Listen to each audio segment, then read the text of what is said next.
sponsor, The Health Blaze, at thehealthblaze.com. 100% all natural products from lotions, soaps, foot soaks, bath bombs, and much, much more.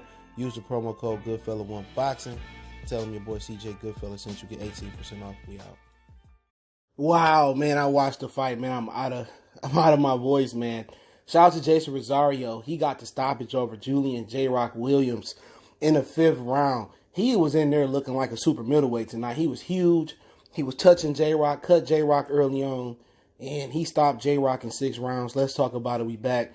Goodfella Sports TV. Make sure you hit that subscribe button, bell icon button, share the video. Stop marinating these fights. Upsets trickling over into 2020. He didn't want to take the Lara fight. It was some fight they was trying to get J-Rock. He cherry-picked the wrong guy. He was trying to have a homecoming. Philly got to throwing stuff. Jeison Rosario came in there to fight. All right, I remember he fought the dude on Adrian Broner Promotions from Cincinnati, and he beat him. He didn't look that good in that fight, but you know what? This dude was tough. This dude was game, and he was rangy. And J-Rock, just sat there in front of him, and he teed off on J-Rock. J-Rock landed good shots. He never followed up with combinations. But unlike what he did with Jared Hurd, and that's walk Jared Hurd down and grind him down to the body and work upstairs, he stayed at the end of Rosario punches. And Rosario had too much garlic butter in them gloves, man, as my boy Banco Boxing would say. And, you know what I'm saying? And I called it. Go ask Banco Boxing and Dr. Blick. We was in the chat. They watching UFC, where Dr. Blick was watching UFC. And I told him, this dude, J-Rock, about to get stopped. And that's what happened. I don't know if it was the hometown pressure, him getting tickets or whatever, but he sat there. He did not take this fight serious enough. He was talking cash shit at the press conference, and that kind of should have been a little notice, because last time he talked junk, he got knocked out by Jamal Charlo. You know what I'm saying? But, going into the fight, J-Rock looked pretty good. He was looking to time Rosario. I was surprised he didn't try to get in Rosario's chest and slip and get on the inside and grind Rosario down. And he was catching counter Rosario, because Rosario found his distance. He kept him at the end of his punches, and he was just teeing off of him. Jab, right hand, left hook, overhand right. And, J-Rock couldn't get out of the way of that right hand. And he consistently landed that right hand. And what really did is when he hit him with an uppercut, after he slipped and got up J-Rock, he hit him with an uppercut. And J-Rock, it was a wrap. Then he got J-Rock from the turnbuckle to the ropes, and then he worked him, and the referee stopped him, and the Philly crowd was mad. They started throwing stuff for a second. They got in control real quick. And Rosario just had the better game plan. He was physically stronger. He had nothing to lose. There was no pressure. And that's one thing about fighting at home. You got to deal with tickets. You training at home, you're dealing with tickets. You're dealing with family. You're dealing with the pressure.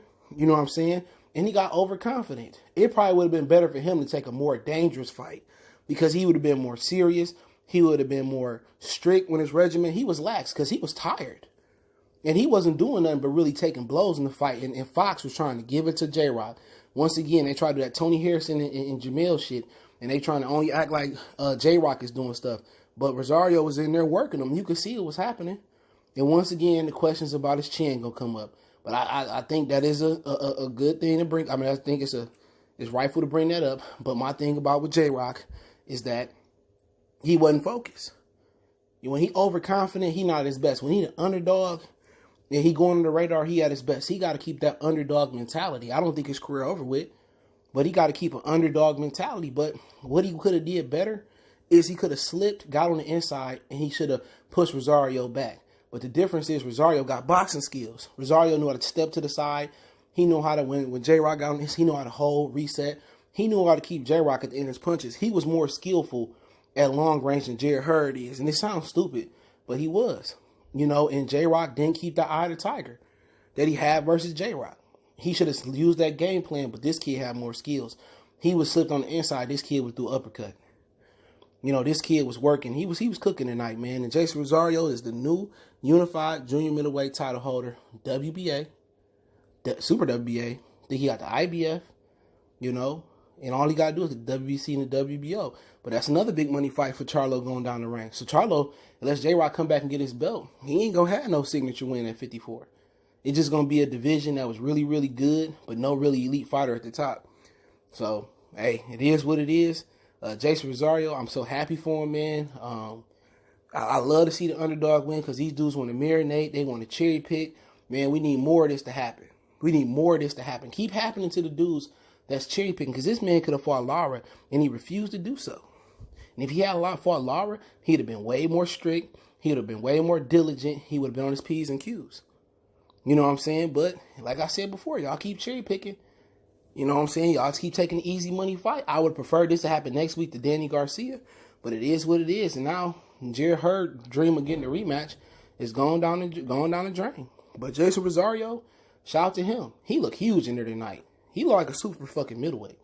And I said, oh man, he might be in a little bit of trouble just by the size, and he can fight.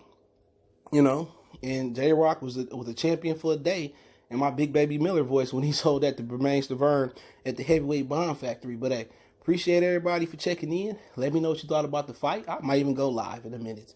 So, you know, be on the lookout for that. Don't forget, we on Facebook, Instagram, Twitter. Reach out to the email if you got business, question, inquiry, sponsorship, video requests. Keep sharing the videos. Want to make a donation to the channel? That link's in the description. Best way to donate is share the video. And let me know what you thought about the fight, man. I was yelling at the TV. The dog scared, man. Appreciate the love. One time for the one time. And check our post-fight reaction playlist as well, too.